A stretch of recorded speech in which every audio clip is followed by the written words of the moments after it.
Information Forum 2024. Thank you so much for coming out. I am Reverend Barry Moultrie, a pastor of community engagement and social justice here at Mount Calvary. I know it looks like we don't have a lot of people here in the room, but I know there are people watching online. Doesn't matter. We're going to get what we need. We thank you, candidates, for coming out to be with us. I want to just offer a brief word of prayer because that's what we do here in our church, if y'all don't mind. Our Father and our God, we indeed thank you for this day and the time that you've given us. We're grateful, God, for this opportunity to be here. We thank you for these who feel called to public service and offer themselves up. We pray, God, that you would bless them. Give them the words to say. Help them to know their roles as public servants. Help us to challenge them, to ask them the appropriate questions that they might be moved to share in a manner that might help us all to make good decisions. We're grateful to you for what you do in this place today. Now bless us and bless this time. And we thank you. Amen. So listen, this is just a really, really brief bit of housekeeping. We have restrooms right outside down the hall, men and women's restrooms. So if you feel you need to get up and go to the restroom, do that. We are going to have 3 segments to this. First, we're going to have an opening segment where we're going to give information on the ballot. We're going to then call the candidates up, let them introduce themselves and share just briefly. Then we're going to go into a couple of prearranged questions, then the open community questions that were submitted. We will not take any questions. Please turn your phones off. We're going to use community questions that were submitted via email. We won't take questions here in the room. And then the last segment is something totally different that we're going to try. And we're going to allow them to have a roundtable discussion. They're going to talk among themselves a bit, and we're just going to be flies on the wall and listen in. So, having said that, let me introduce to you our moderator for this evening, Ms. Frances Frost. Many of you know her. She works in the school system. She's an AKA. We need to fix this microphone so that it doesn't keep slipping. And she is going to take us through this evening. Thank you so much.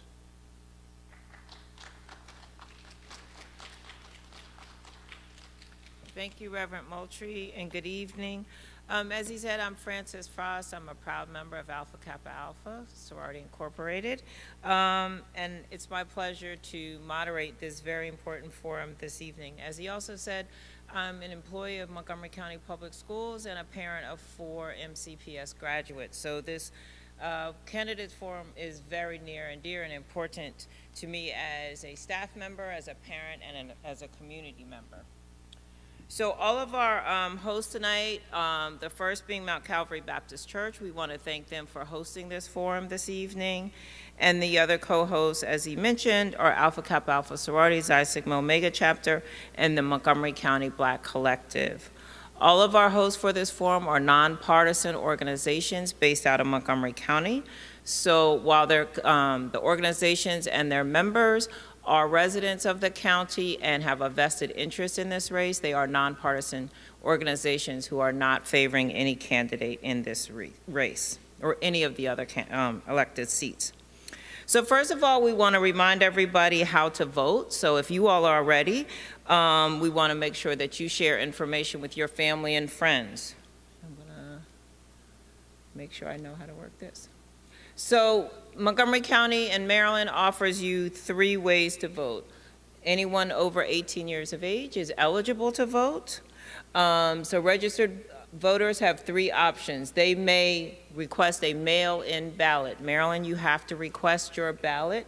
You can do that up until October 29th if you want your ballot mailed to you, or you can do that up until November 1st if you want to receive it by the internet. So if you have students in college, if you have people in the military who are working in other states, if you will be on vacation during the election period, you can request a mail-in ballot to be delivered to you. The other option, which is becoming very popular, is the early voting centers. Early voting begins Thursday, October 24th, and runs through Thursday, October 31st, from 7 a.m. to 8 p.m. every day. There are 14 different voting centers around the county. You can go to any of those 14. You do not have to go to the one nearest your house or anything like that. They are not assigned. You can go to any of those. And then, of course, Tuesday, November 5th, 7 a.m. to 8 p.m. is General Election Day. You will go to your assigned polling place, and anyone who is in line at 8 p.m. is allowed to vote. So as long as you get there by 8 p.m., don't leave. They should allow you to vote, even if it goes beyond 8 o'clock. There is same-day registration now that is available at your early voting centers and on election day. Go to the Board of Election website to make sure you have the right information on what information to take with you so that you can register to vote. On election day and on early voting, you will be able to take your sample ballot into the polls with you. However, you will not be allowed to take your phone. So make sure any notes that you need on who to vote for, which questions to vote for, you have them in writing on paper, because you will not be able to take your phone into the election booth with you. All right, so now that we know when we're voting, everybody should have a plan. Think about your schedule. You know, do you have a doctor's appointment? Do you have to work? Are you going on vacation? So have a plan of what day you're going to vote. Now we're going to talk about what you are voting on. So the first question on your ballot will be this popular question: the President and Vice President of the United States. You will choose one of those options. The next is Senator for the state of Maryland. Everybody will select one of the options.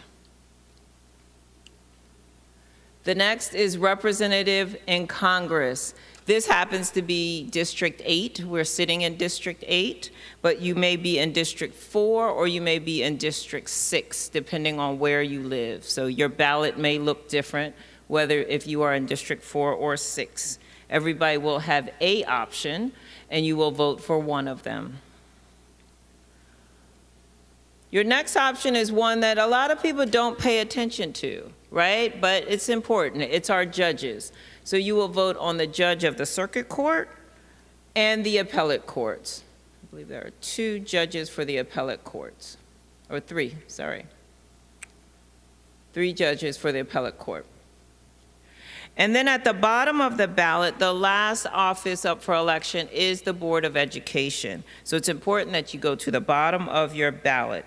So the Board of Education in Montgomery County is made up of 7 county residents elected by voters for 4-year terms, and 1 student member of the board that is elected by secondary students for a 1-year term. Board members are elected county-wide, but either serve the district in which they reside or are at-large members. Every 2 years, half of the board members are on the ballot for election. This year, we are voting for the at-large member and board members from District 2 and 4. All county residents will vote for all board members. So the first is the at-large candidates, Lynn Harris and Rita Montoya. District 2 is Brenda Diaz and Natalie Zimmerman. And then District 4 is Shebra Evans and Laura Stewart. So we'll talk a little bit more, obviously, this evening about them. And then importantly, this year we have 2 questions on the ballot. Question 1 is an amendment to the Maryland Constitution for the Declaration of Rights, right to reproductive freedom. You will be voting for the amendment or against the amendment to confirm an individual's right to reproductive freedom. In the sample ballot mailed to your home or available online, there is an explanation of this amendment so you have a better understanding of the question that's being asked. You will vote for or against question 1. We also have question A. This is an amendment to the Montgomery County Charter regarding the term limit for the county executive. This amendment proposes to decrease the term limit for the county executive from the current amount, 3 terms, to 2 consecutive terms. If approved, this would impact the incumbent who has already served 2 consecutive terms as of December 2026.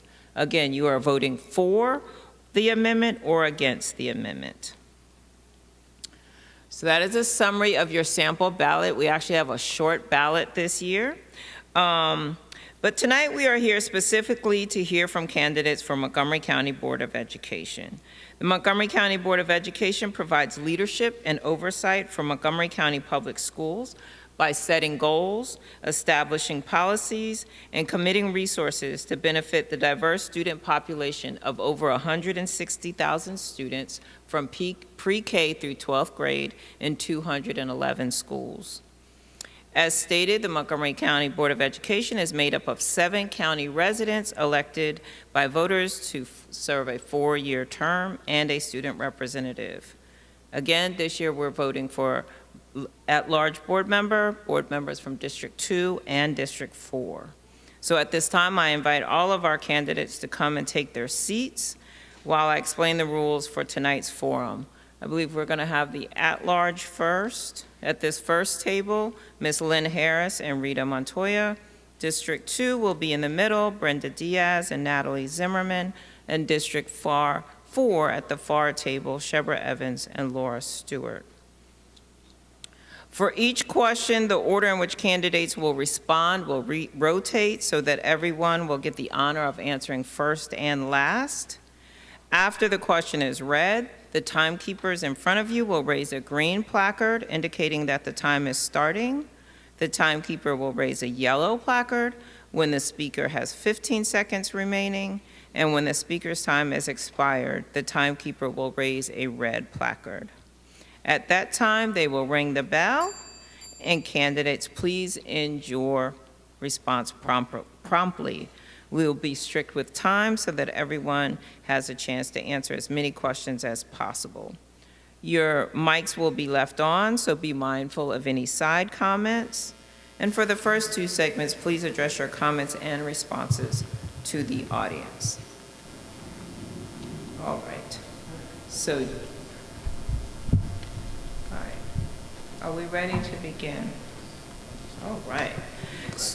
Oh, okay.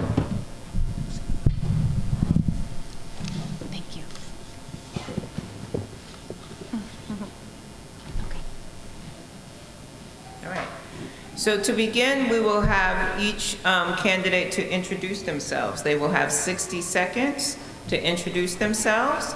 We'll start with our at-large candidates, Lynn Harris and then Rita Montoya.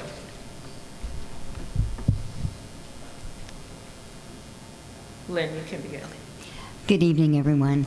My name is Lynn Harris, and I currently serve as an at-large member of the Montgomery County Board of Education. And when I ran for this seat in 2020, I was an MCPS teacher. I taught medical science at Thomas Edison High School of Technology. I was also the parent of a Montgomery County High School student who graduated from Albert Einstein High School in 2021. And I was a longtime education advocate in this system. I learned the school system very, very well by serving on my local and countywide PTA boards for over 12 years, working alongside parents and students and staff and community partners all across the county on every issue you can name. And I bring my experience as a nurse and a lawyer and a public health professional to every question that I examine in my role. And my why is the same: to create a school system where every student and person every day feels safe, welcome, and valued. Thank you. Ms. Montoya. Thank you. Good evening. Thank you so much for hosting this forum, and thank you to all of you for attending tonight. My name is Rita Montoya. I'm a candidate for Board of Education member at large. I am an attorney and a former public defender. I am a former PTA president and executive board member and a passionate advocate. But most importantly, I am a current MCPS mom. I have 2 kids in MCPS elementary school in 3rd and 5th grades. So I live MCPS and its policies and actions every single day.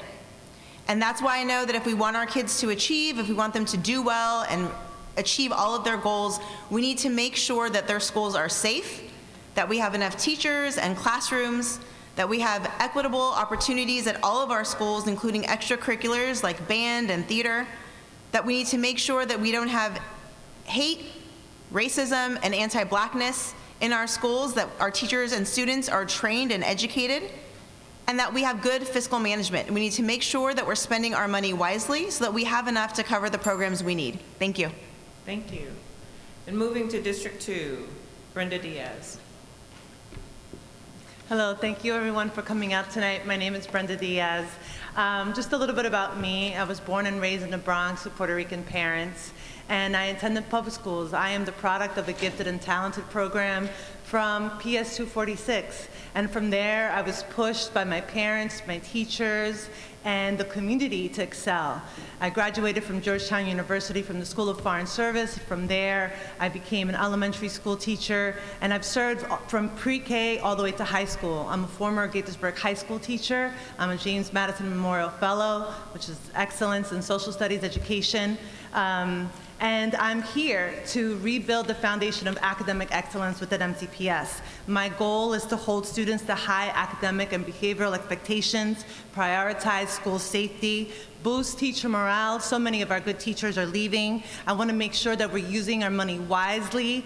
And then I want to encourage and respect parental involvement. Thank you. Thank you. Natalie Zimmerman. Good evening. Hi, my name is Natalie Zimmerman, and I am also running for Board of Education District 2. I am a current MCPS teacher. I currently teach 3rd grade, and I absolutely love what I do. I can tell you today was an interesting day. I did have to tell a kid to stop barking, but that's part of the job and part of what I love.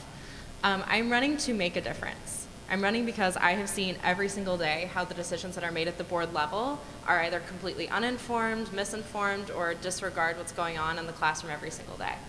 I am boots on the ground doing this work. I know how it's done. I know how to do it. I'm trained to do it. And I plan to speak from the classroom and into policy.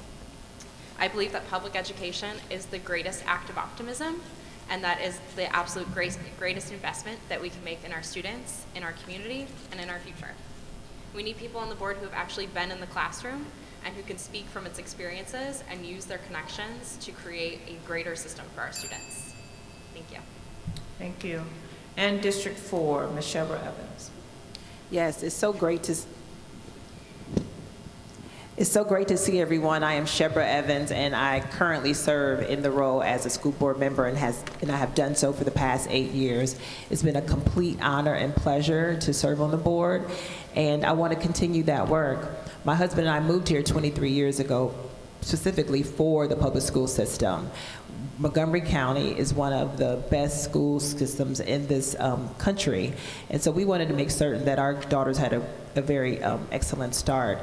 I decided to run for the board 8 years ago because of my commitment to equity and excellence, and I wanted to ensure that our students had access and opportunity. So fast forward now, our more Black and brown students have been able to access AP and IB classes, and we're going to do more to continue to make certain that we make good on the promise to graduate our kids college, career, and community ready. I look forward to your questions, and thank you all for joining us this evening. Thank you. Laura Stewart. Hello, my name is Laura Stewart, and I am running for the Board of Education for District 4. I've been a Montgomery County resident for 27 years, and my 2 children are recent MCPS graduates. Growing up in Prince George's County, I was taught about Tikkun Olam, which teaches that it is my responsibility to make the world a more just place. And for over a decade, I brought that work to 6 different nonprofits, including the local and state PTA, advocating to get the education our kids need. I decided to run for the board after I read the Office of Inspector General report released in January. I realized at that point that the Board of Education needed to take the oversight responsibility more actively. And therefore, I put my name in to bring my experience through the years of being an advocate, of being a mom, and seeing that it wasn't always easy to get kids what they need. Thank you. All right, thank you. So we're going to begin our questions. The candidates received these first 2 questions in advance. The first question will allow you each 90 seconds. As a prospective member of the Board of Education, what does it mean to you to be a steward of Montgomery County Public School District? And we'll start with Ms. Harris, and then we'll go down the line. To me, it means, first of all, celebrating what's working in the system and the hardworking employees that make the magic happen every day. And then it means being very, very intentional about fixing the things that are not working and creating continuous structures of accountability so the board has a clear sense of where we're getting a return on our investment when those budget conversations start to happen. It also means continuing the work to infuse our system top to bottom with all of the structures that we need to become a truly anti-racist system and a system that combats hate and bias in all of its forms in all of our work. It means operational excellence. It means completing the workflow analysis that we've already begun to identify redundancies in our work and roadblocks in our work that prevent us from being a good partner when it comes to contracts and procurements and MOUs and grant management. It means creating a strategic plan for programs that looks at geography as a true factor and makes sure that every great program is truly accessible to every student who has interest in it, because geography matters in this system. It means creating a true plan for fine arts equity, because the arts are essential and fundamental. And it means honoring our commitment to sustainability in all of our work, taking advantage of every dollar we can receive from the Inflation Reduction Act, and continuing the promise that we've made to help the county achieve its climate action goals. Thank you. Thank you. Ms. Montoya. Thank you. The job of a board and a board member is to make sure that the organization that you're overseeing, because oversight is one of the jobs, is running properly, right? In the most basic sense of the word. So when we talk about MCPS and the Board of Education, we're talking about making sure that we hire and hold accountable a superintendent, that we establish the policies that need to be in place to make things work operationally, and that we figure out the budget. So when we talk about being a good steward of MCPS, it's making sure that those are done with fidelity, that the policies are implemented properly, that we have a strong, solid superintendent in place. And when it comes to the budget, it's not just about the accounting. We can look at the budget and see that the numbers we requested match up. It's about how are we spending that money? Are we spending it wisely? Are we spending it where it needs to be, or are we wasting it? Are we not making sure that our contracts are properly in place? Are we not making sure that we're following employment processes properly in place so that we don't have these legal settlements where we have to pay out our money, the taxpayer money, all of your money, right? When we do that, we don't have enough money to make sure that we have enough classrooms for lower class sizes, or enough teachers to make sure that they have small group instruction time with our students, which is what shows progress and results. When we do that, we don't have enough money for things like special education services, or for making sure that our classrooms are well supplied and stocked. So when it comes to being a steward, it's not just about the mission, it's about making sure the operations are running properly. Thank you. Ms. Diaz. Yeah, so in this oversight position, one of the things that was recently brought out in a Bethesda magazine article by the student board member, actually, was that it's central office and MCPS that creates policy, and the Board of Education is actually behind. I bring this up because as a future board member, my goal is to make sure that we stop the steep decline within MCPS. We have to bring back academic rigor. We have to bring back academic excellence. When we look at the scores right now for our students in reading, writing, the proficiency levels show that we are failing our students. If I can read them to you right now. 54% of our county students are proficient in ELA in grades 3 to 8. 34% are proficient in grades 3 to 8 in math. We've turned out to be in last place, as was recently revealed in a Moderately MoCo article today. 22% are proficient in Algebra 1 and math. We spend $3.3 billion on our students, and these are the results. It's inexcusable and unacceptable. So as a board member, my focus, my goal is entirely on making sure that every single dollar is dedicated to academic rigor and academic excellence, making sure that our students have everything they need to succeed in the future when they graduate. Thank you. Thank you. Ms. Zimmerman. Thank you. When I think about being a steward, to me that means someone that will look after and care for a system and someone that will enact its mission. One of the things that we can do to care for our system is to care for our employees. I can think of, as a classroom teacher, multiple things that would cost $0 that would relieve our teachers' untenable workload. For example, I'm supposed to sign in the office every day. That incurs a paper cost, there's a time cost to that. If we eliminate that we're giving our teachers back their time, we're eliminating that paper cost. I also believe that being a good steward is also a good steward to our funding and making sure that our funding is tied to our students. I want every line item in our budget to connect directly back to our classrooms and to our students. I would think about the 8-year-olds that sit in front of me every day, and while there is system benefit to educational consultants, the 8-year-olds, doesn't matter to them that we're spending hundreds of millions of dollars on this. It matters to them that we're spending that money on their teachers, on their schools, on the supplies that they need, on a good curriculum for our students. And I want to make sure that every item is matching back to what our students need. So when I think of good stewardship, I think about caring for our employees, and I think about caring for our students, and connecting that through our budget items. Thank you. Ms. Evans. Sure. So as you all heard, there are so many things that are important as board members serving in this important role.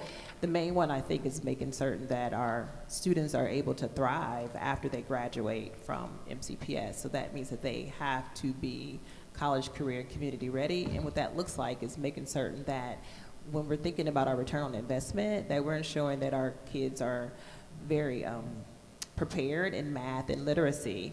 As the president of, formerly I served as the president on the board, and I made certain that when I worked with then Superintendent Jack Smith, that we had measurements in place to be able to monitor the progress of our students.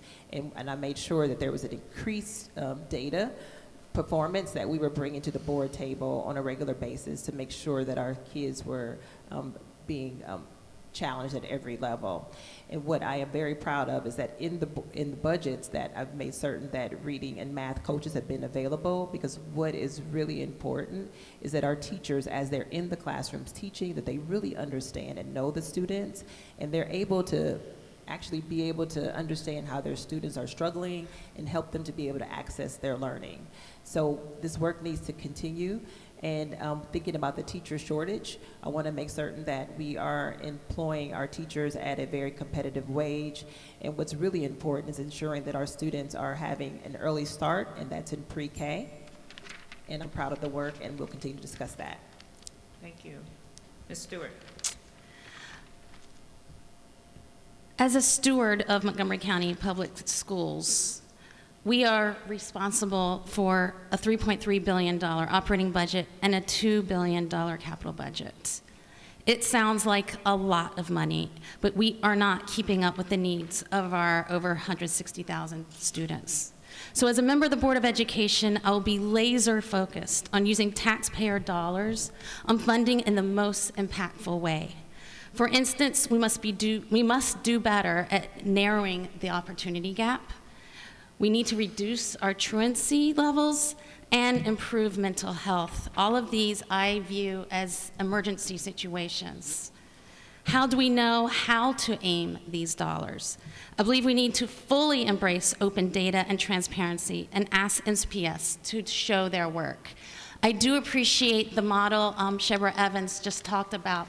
But as an advocate, I couldn't access that data in a data-friendly file, so I actually had to go type them into my own cluster, and then I shared that with parents after I typed it in myself in a table. So again, let's go ahead and include our partners so we can work on all this together with you. You all are also experts in a lot of you in how kids learn. Let's work together.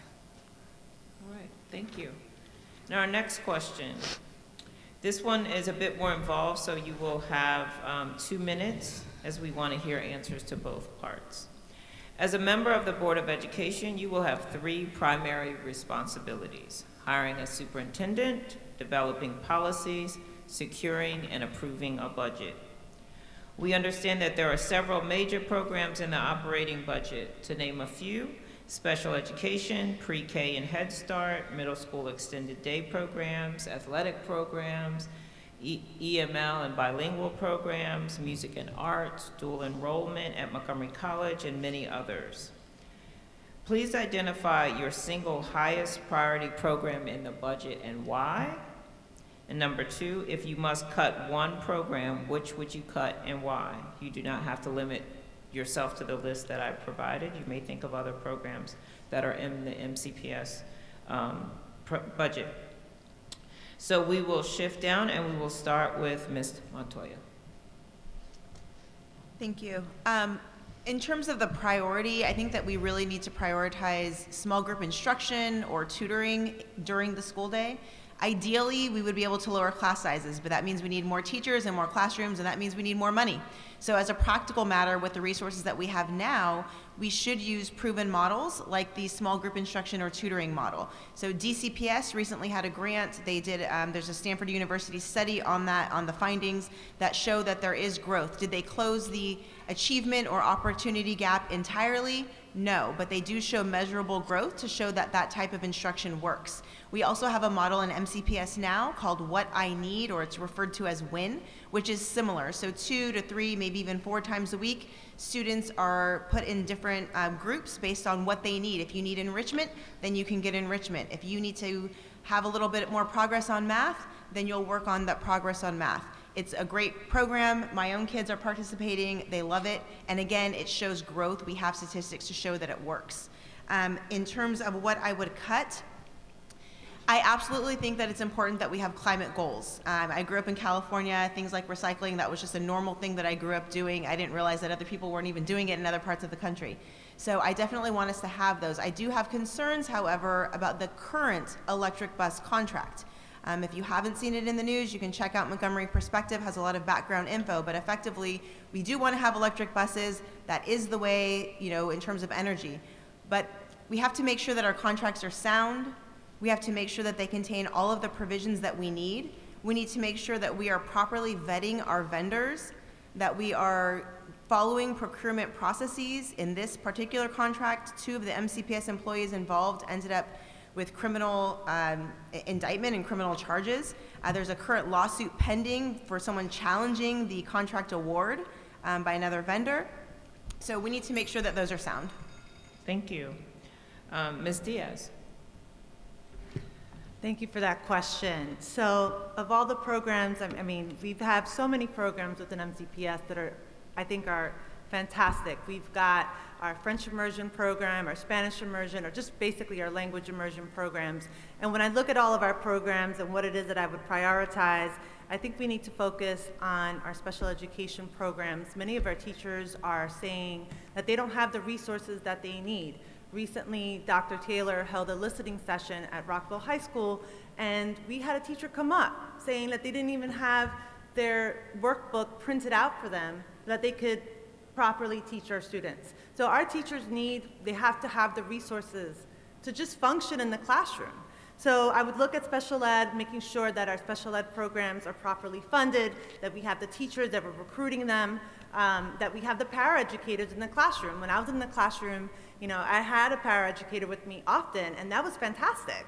When I was teaching and working in small groups, she was able to do the same, and the same for the ESOL program. So I understand what it's like to be in the classroom, to have the resources, and then not to have them when the copiers break down, right? So we need to prioritize our special education, all the different ways in which we can support special education programs. Now, what would I cut?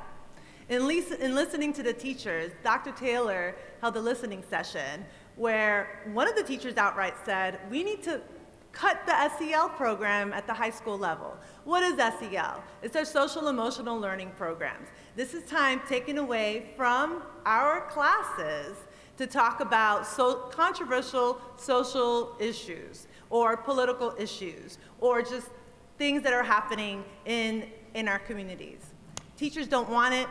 Students don't want it. It's the waste of their time. It's taking up their prep time. I would cut that, and then I would also look at our EV bus program. Like, the contract is criminal, it's corrupt, it needs to be stopped.